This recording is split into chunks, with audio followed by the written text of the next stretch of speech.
how to install Inshot in your PC. So, to install this application on your PC, you should follow the following steps.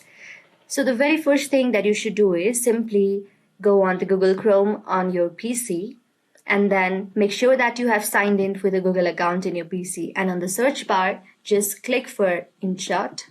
After clicking, you will see an option like this, and when you tap on this, on the top right section, you will see the option of Get Inshot, and just tap on this, tap on Google Play, considering which your device is, and scroll down, and you will see the option of Install on the green box. So when you tap on this, it shows you choose a device, and choose a device that is your certain mobile phone. And when you choose a device and tap on the install button, then the Inshot application will be installed in your PC.